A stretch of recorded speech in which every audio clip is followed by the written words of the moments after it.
হালকা দুর্বল হয়ে গেল, কিন্তু মুনাফিকরা মাথা ছাড়া দিল।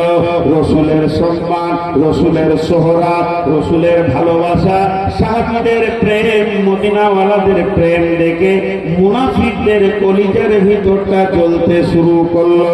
তখন মুনাফিকরা করল কি, একটা মসজিদ তৈরি করলো, রসুলকে জানালো না।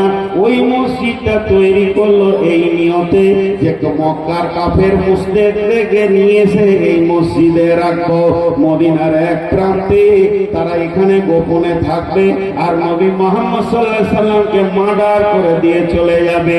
তাদের মসজিদের নিয়ম দেখেন, মসজিদের নিয়মটা তাদের বড় খারাপ। এখান থেকে নবী মুহাম্মদ সাল্লাল্লাহু আলাইহি সাল্লামকে মার্ডার করা হবে, কারণ মক্কার মুশরিক কাফেররা এসে মদিনায় কার ঘরে থাকবে, যার ঘরে থাকবে সেই আসামি হয়ে যাবে। অত একটা মসজিদ বানাও, তারা এই মসজিদে থাকবে, ফাঁকা টাইমে রসুলকে একা ফেলে মেরে চলে যাবে। এই নিয়তে তারা মসজিদ বানালো। তাই মসজিদে যখন উদ্বোধনীর খবরটা দিল নবীজিকে, ওই মুনাফিকরা, ইয়া রাসূলুল্লাহ, আমরা একটা মসজিদ বানিয়েছি, আপনাকে শুরুয়াত করে দিতে হবে। নবীজি দিলে খুশি হয়ে গেলেন।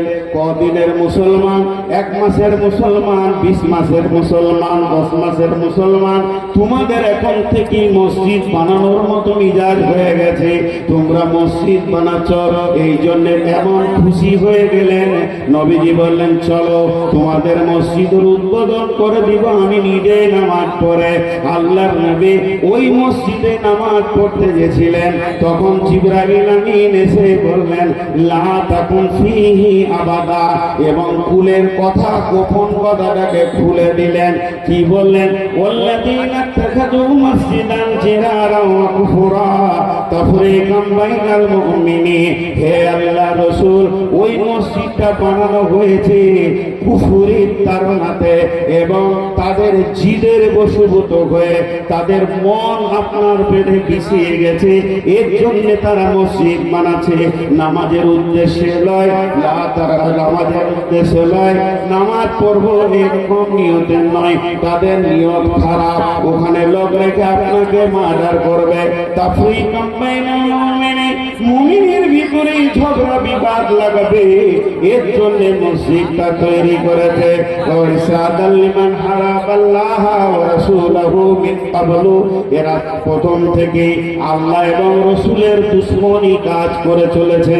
এই দলটা সবসময় কাজ হচ্ছে আল্লাহর বিরুদ্ধে কাজ করা, রসুলের বিরুদ্ধে কাজ করা। অতএব ওই মসজিদে আপনি যাবেন না।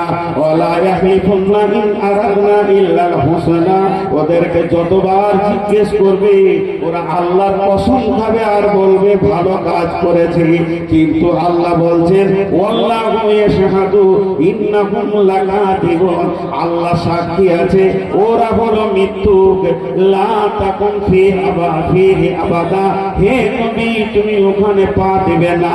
লা উসসিসা আলা তাকওয়া মিন আউয়ালি ইয়াউমিন, তারা সেটা বুনিয়াদ দেয়নি, ভিত বানায়নি তাকওয়া পরহেজগারির উপরে, বরং ওই মসজিদের ভিতটা হচ্ছে জিদ করে, ঝগড়া করে এবং কুফরের তাড়নাতে।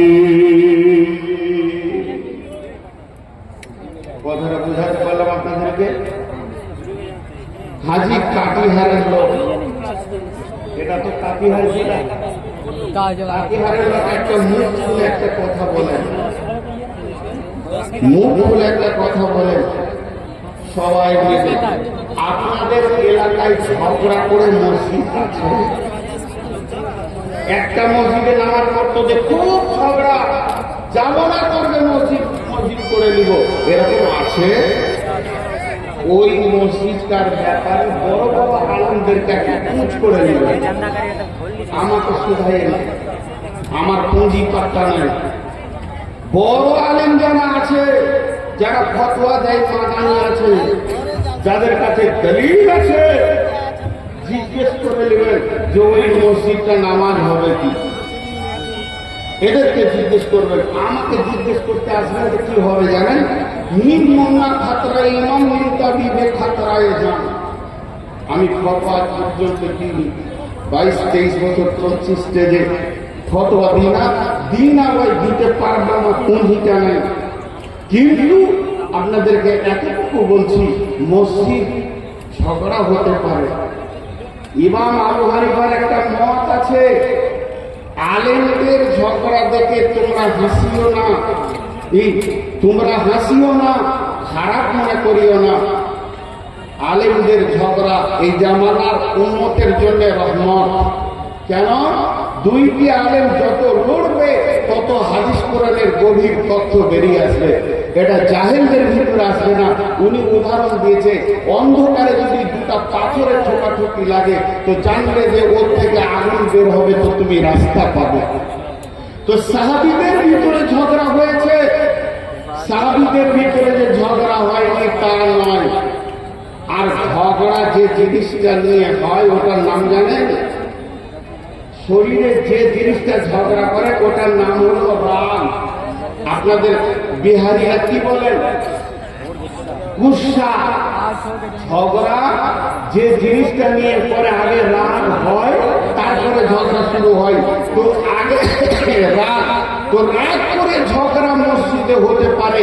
সাহাবীদের ভিতরে চিল্লা চিল্লি, সাহাবীদের ভিতরে একে অপরে ধস্তাধস্তি হয়েছে, কিন্তু নতুন মসজিদ তৈরি হয়নি। কিন্তু একটা কথা বলি, আপনাদের এখানে কিন্তু নতুন মসজিদ হয়নি, পুরাতন মসজিদকে এক্সটেনশন করবে, নতুন করে বানাবে। এত বড় নিয়ামত, এত বড় নিয়ামত, একটা সুযোগ। এটা সংযোজন হবে, সংশোধন হবে। তো আমি আপনাদের সামনে যে কথা বললাম যে ঝগড়া করে নতুন মসজিদ বানাবো না। এখন আল্লাহ কি বলছেন? বিসমিল্লাহির রহমানির রহিম। ইন্নামা ইয়ামুরু মাসাজিদাল্লাহি মান আমানা বিল্লাহি ওয়াল ইয়াউমিল আখিরি ওয়া আকামাস সালাতা ওয়া আতাজ যাকাতা ওয়া লাম ইয়াখশা ইল্লাল্লাহ ফাআসা উলাইকা আন ইয়াকুনু মিনাল মুহতাদিন। এটা যদি ধৈর্য ধরে সূক্ষ্মভাবে ব্যাখ্যা করা যায় তো অনেকটাই, অনেক। মসজিদ কমিটি হবে কে? মসজিদে সেক্রেটারি হবে কে? মসজিদে দান করবে কে? কোন চরিত্রের লোক, কোন আখলাকের লোক মসজিদ বানাবে? আল্লাহ তাবারাক ওয়া তাআলা সূরা তাওবার ভিতরে বলছে, ইন্নামা ইয়ামুরু মাসাজিদাল্লাহ, নিশ্চয় ওরা মসজিদের দেখাশোনা করবে। ইয়ামুরু মানে তামির দেওয়া, ভাঙা, দেখাশোনা করা। এক কথায় মসজিদের খাদিম হবে, মসজিদের ঝাড়ু দেবে। এই যে মসজিদ এখন আছে, এই মসজিদ বানানো লেখি, আবার মসজিদ ভাঙলেও নাকি। এখন এই মসজিদটা ভাঙার অর্ডার হয়ে গেল। কমিটি বলল, বাবা বড় করে বানাবো, এটা এখন ভাঙো। ভাঙতে গেলে 100 লিভার লাগবে। গায়ের যুবকরা বলছে, ও কমিটির লোক, তোমরা লিভার করিও না, আমরা সবাই ভেঙে দিচ্ছি, টাকাটা বেঁচে গেল। এর জন্য মসজিদ ভাঙলে নেকি আছে, আবার তাসজিদ আবার করলো নেকি আছে। এক কথায় মসজিদের দেখভাল করবে, মসজিদের ভালাই চিন্তা করবে, মসজিদের উন্নতি করবে কে? যার ভিতরে 5খানা গুণ আছে। একটা হলো মান আমানা বিল্লাহ, আল্লাহর উপরে ঈমান আছে। ওয়াল ইয়াউমিল আখিরি, যার আখিরাতের জ্ঞান আছে। ও আকামাস সালাতা, নিজে নামাজ পড়ে। ও আতাস যাকাতা, এবং তার যাকাতের মেকদার হয়ে গেলে, মাল হয়ে গেলে সে যাকাত দেয়। আর 5 নম্বরে ওয়ালাম ইয়াখশা ইল্লাল্লাহ, আল্লাহ ছাড়া কাউকে ভয় করে না।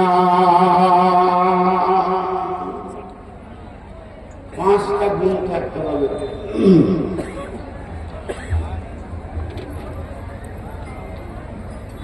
ठीक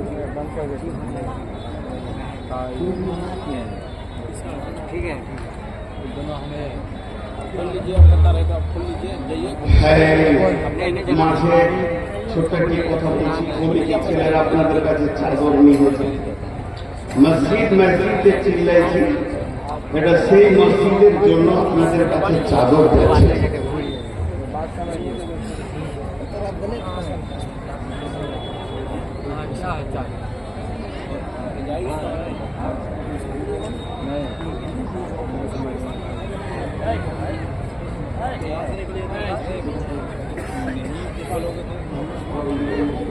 यहाँ मेरा है ना हम ये निकालेंगे ना আমি পুরো আমার আবার রেগে যাবে। किसका है ये करना না এই ঘামটা শুকিয়ে গেলে বলা বসে ভাই উঠবেন না আমার মায়ের বন্ধ হবে না আমরা একটা কথা আলোচনা করলাম যেহেতু এত বড় কামালিয়াতে লোক এসছে গোটা বিহারকে তোলপার করছে দুটা কিছু তো মনে হচ্ছে আর তো আর তো আর তো তো পাঠান চাদর দেন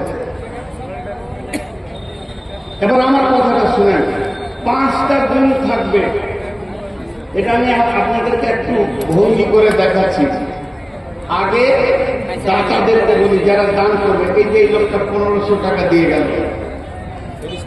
এর 5টা গুণ থাকতে হবে কি আল্লাহর উপরে ঈমান আখিরাতের উপরে ঈমান নামাজ পড়তে হবে যাকাত দিতে হবে আর আল্লাহ ছাড়া কাউকে ভয় করলে হবে না এই যে টাকাটা আনছে এই জায়গায় এখানে আছে আমি বললাম মুখে যান এখন টাকাটা এখানে দিতে হবে না এটা আমি বোঝানোর জন্য বলছি মিশাল দিচ্ছি কে বললেন আল্লাহ বলছে বান্দা রে তুই মুখে যা খবরদার টাকাটা দিস না আগে বল আমার উপরে ঈমান আছে কিনা ওই ভাই বলছে হ্যাঁ আছে তুই আখিরাতকে বিশ্বাস করিস কিনা বল বলে হ্যাঁ বিশ্বাস করি নামাজ পড়িস কিনা বল বলে হ্যাঁ নামাজ পড়ি তোর বেশি থাকলে যাকাত দিস কিনা বলে হ্যাঁ দি আমাকে তুই ভয় করিস কি বলে হ্যাঁ বলে এবার টাকাটা তুই নামিয়ে দে আমি তোর টাকা নেব মসজিদের খাদিম হবে পড়ায় যার ভিতরে 5খানা গুণ আছে जाइए ना लेके चले जाएगा জি এতক্ষণ আপনাদের হাতে ধরে নি এবার হাত দুটো ধরে একটা কথা বলছি 10টা মিনিট উঠিয়েন না এই কথাটা শোনেন এই কথাটা সব গায়ে ভেজা লেগে আছে কমিটির লোকে যে লোকটা এই 5টা মিনিটে টাকা দিবে না ও কি করবে 1 নম্বরে মসজিদে ঝগড়া লাগাবে 2 নম্বরে আল্লাহকে বেইজ্জতি করবে 3 নম্বরে মানে দিন ইসলামকে খেল তামাশা বানাবে 4 নম্বরে সে নেকি পাবে না কেন কেমন করে ঝগড়া লাগাবে এগুলো দেখাবো মাত্র 2-3টে হাতগুলো ধরে বলছি 10 মিনিট উঠিয়ে দিই लगा दिया এখানে কতটি টাকা আবার যদি আমাদের হযরত আলী উঠে না রে কামান এরকম উঁচা হয়ে যাবে ও দিয়েছে মাত্র 20 টাকা ওইখান থেকে বসে বসে দেখছে এমনি করে দেখে নিলে ঘুমিয়ে গেছে সকালে উঠে চায়ের দোকানে রাও করাতে গিয়ে বসে আছে দিয়ে ওর মতো ও যেমন বদমাস ওর বন্ধু হবে বদমাস সেও তাকে হাজিয়েছিল তো গাড়িতে বসে চা খেতে বসে আয় খবর কি রে কালকে রাতে কালেকশন কেমন হলো তো হালকা করে টেনে বলবে 10 লাখ হবে এতটি খালি 10 লাখ ও 10 লাখ বলে দিয়েছে তখন ওর বন্ধু আমাকেও মনে হচ্ছিল 1 লাখ হয়ে গেল তো কাজ কত কি হলো কাজ কি করবে লুটে নিলে মেরে নিলে কমিটি ফেল দিচ্ছে প্রথম গোনা শুরু হলো গীবত দিয়ে। এবার গোটা কমিটি টাকাগুলো গুনেছে, প্যান্ডেলওয়ালাকে দিয়েছে, বক্তাকে দিয়েছে, লাইটকে দিয়েছে, মাইককে দিয়েছে, সাউন্ডকে দিয়েছে, মেহমানের খরচা সমস্ত কিছু বাদ দিয়ে 1,30,000 টাকা জুটেছে। তার থেকে বেশি জুটেনি। ওই পরিমাণ কাজ করতে গিয়ে আর 1 লাখ টাকা ঋণ হয়ে গেছে। কিন্তু এদের মাথায় 8 লাখ 10 লাখ ঢুকে আছে। কারণটা কি? ও টাকাটা দিয়েছে কিন্তু আল্লাহকে দেয়নি।